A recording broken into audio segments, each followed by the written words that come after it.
until they get robbed by an illegal alien who is it's so patently absurd. They ushered this in, they implemented it, and it's funded by George Soros. And speaking of corruption, if you haven't heard the karma of the day, the assistant for the district attorney, Alvin Bragg, was robbed by an illegal alien in her apartment building in New York. This is close to Schadenfreude because this is, she's going to walk away from this. Nobody got hurt. She got robbed, so she'll get over that. But everyone's a liberal until they get mugged. And it seems that that's the lesson that people in New York are needing to learn these days. Everyone's a progressive until they get robbed by an illegal alien who is illegally in the country as a result of their progressive policies. So yeah, there's a part of me, insofar as the consequences of this are not grievous bodily harm, death, injury, but someone may be learning a lesson that takes a little bit of pleasure, a little bit of sick Schadenfreude, feels there's a little bit of cosmic karma in this story. Listen to this. Here we go. New York Post. Venezuelan migrant, illegal alien with ties to Tren de Aragua, busted in sick robbery of New York City prosecutor. Is this it? After she caught him masturbating in her home. Okay, these are more details than I read in the other article. Is this what you do? Like after you get so hard robbing someone, you whack off in their apartment? Those are the boys that were whacking off in the shed in which they were whacking. A Venezuelan migrant with links to, I have to look up what Tren Agua is if they don't tell us. It's Tren de Agua, has been arrested for allegedly robbing one of Manhattan District Attorney Alvin Bragg's prosecutors in her apartment building. Okay, I didn't think it was in her apartment. After she busted him masturbating. He looks very happy. I guess it was a good one. Hold on. I can't. What is Tren de Agua? Like, how do they just assume that we know what that is? Tren de Agua is a transnational criminal organization from Venezuela. Oh, well, then I guess Kamala Harris has prosecuted them. I mean, she's known for prosecuting transnational criminal organizations. Brandon Somoza, 25, who has apparent ties to the vicious prison gang, was nabbed outside the Row Hotel migrant shelter in Midtown Manhattan Tuesday night over the sick ordeal, the sources said. He's accused of robbing the 38-year-old assistant district attorney when she arrived home to her 44th Street pad at about 2 a.m. Sunday, and busted him midway through the lewd act in the building's hallway. What the fuck? Somoza allegedly fled with the prosecutor's phone after she dropped it the moment, the sources said. The phone was later traced to the vicinity of the migrant shelter, according to sources. Somoza, he was hit with a slew of charges, including sexually motivated robbery. Okay, what the hell is sexually motivated robbery, people? Grand larceny, criminal possession with stolen property, spotted smirking as he was hauled away in handcuffs. He'll be out on bail by the end of the day. Jan 6ers are still in jail. It wasn't immediately clear when Somoza arrived in the Big Apple or where he'd been living. At one point, his address was listed as the city's taxpayer-funded migrant shelter. He legally crossed into the U.S. at the Eagle Pass, Texas in October 2023. Federal law enforcement says he was taken into custody by U.S. patrol agents at the time, but later cut loose with a notice to appear before an immigration judge in New York City, the federal authorities said. It's unbelievable. Decision left Somoza without any pending immigration applications, meaning he was no longer being actively pursued for deportation. But during his time in the Big Apple, he racked up hefty rap sheet. 6 bucks. How the hell did he get all of these and was not deported? Somoza racked up a hefty rap sheet. 6 busts in the last 5 months alone, police sources say, though due to the city's sanctuary status, U.S. Immigration and Customs Enforcement wouldn't have been alerted to the arrests by local authorities. They deserve it. I mean, I'm glad she wasn't physically harmed. She deserves this. There's no other way to say it. You turn your city into a shithole sanctuary city for illegal aliens, criminal illegal aliens. You arrest them for being criminal illegal aliens, but you don't notify ICE to have the criminal illegal aliens deported. And then they rob George Soros funded Alvin Bragg's assistant district attorney. He was picked up last week for grand larceny, criminal mischief in Manhattan, then cut loose, sources say. He was also arrested for a string of grand larceny, robbery, transit evasions incidents. The migrant had been due to face a Queens court on Thursday after taking a guilty plea in the earlier cases. The Manhattan DA's office did not immediately respond to a request for comment. No shit, Sherlock. I wonder why. By the way, George Soros funded Alvin Bragg's assistant DA or whatever her title was. George Soros funded. They enact policies that get people raped, murdered, and killed. This woman's lucky. All that she saw was a dude whacking it and taking her phone afterwards. She's a lucky one. The Lake and Rileys of America are not so lucky. They brought this in. They've ushered this in. They've implemented it, and it's funded by George Soros. And it's so amazing, by the way. Where do I even start with this? Look at this. Glenn Kessler, Who does he? Does he still work for the Washington Post? Glenn.Kessler at WashingtonPost.com. New fact check. The incendiary claim that George Soros funds Alvin Bragg.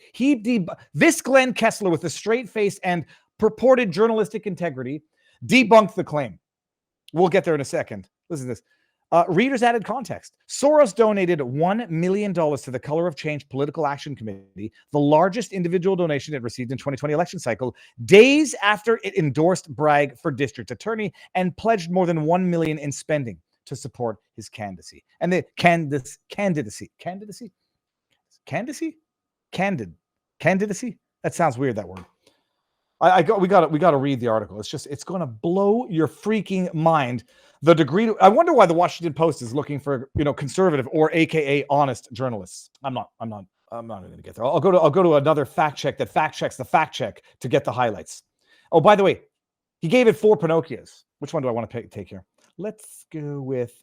Do I have it on archive? I have it on archive. Okay, I forgot I did that. The incendiary claim that George Soros funded Alvin Bragg. Kevin Kessler. Listen to this. Go down here. Yada yada yada. From the moment it appeared Manhattan District Attorney Alvin Bragg would indict Trump after hearing the evidence in his role in the hush money, it has been suggested that he's operating at the direction of liberal billionaire George Soros, who he claimed had given more than $1 million to Bragg. The theme picked up that. But the intense focus on Soros is misplaced. Soros never directly funded Bragg. Can I swear, what a fucking idiot Kessler is. You're a liar. You're an absolute disgusting, shameless liar. How do you think corruption works? Oh, George Soros never directly handed the money to Alvin Bragg. Idiot. Idiot who should be out of a job. Instead, contributing to a group that supported Bragg. I'm sorry, are you debunking this, or are you confirming it, you raging liar? He instead contributed to a group that supported Bragg and other liberal candidates. Moreover, the repeated mention of Soros plays into an anti-Semitic stereotype. Kessler, I happen to have had family members who are named Kessler, so I can assume that you're Jewish. Let me just see. Glenn Kessler. While lying through his teeth and invoking anti-Semitism, Glenn Kessler, Wikipedia. If you go to Wikipedia, for whatever you don't like about it, it'll tell you if someone's Jewish. Let me just go here. I got to go to early. Typically, it's in early life where they put it. Maybe Kessler's not Jewish. I had cousins named Kessler. Hey, dude, why can't I find it? Hold on. Glenn Kessler. Kessler has German and Ashkenazi Jewish origins, but the guy who planned last year's Unite the Right does not. Glenn Kessler, Jewish heritage, but found the last names. Yeah, all right, good. Incidental. But where we were at, anti-Semitism. Yes, anti-Semitism. Yeah. Moreover, the repeated mention of Soros played into anti-Semitic conspiracy theories that Soros, a Hungarian-American Holocaust survivor, the Anti-Defamation League in 2018, Soros figures the Anti-Defamation League found in 2018 that Soros figures in a significant number of anti-Semitic tweets. I don't care if that's true. The fact is he's doing it. And if it leads to anti-Semitic stereotypes, maybe the likes of Soros should behave differently. But the accusation is not false or anti-Semitic because Soros happens to be Jewish. Unfortunately, the accusation might be accurate. The facts. Soros has been a boogeyman for conservatives ever since blah, blah, blah. Soros supports candidates through occasional direct contributions, but mainly through his Democracy PAC. Oh, okay. Soros has a particular interest in funding efforts to overhaul the U.S. criminal justice system, such as who gives a shit. Bragg, who in 2020 narrowly won the Democrat Party against a much better funded candidate, would be the type of prosecutor favored by Soros. He never made a contribution to Bragg, though New York State election records show Soros' son and daughter-in-law each contributed a little more than $10,000. Soros Democracy PAC also made no. His children's direct.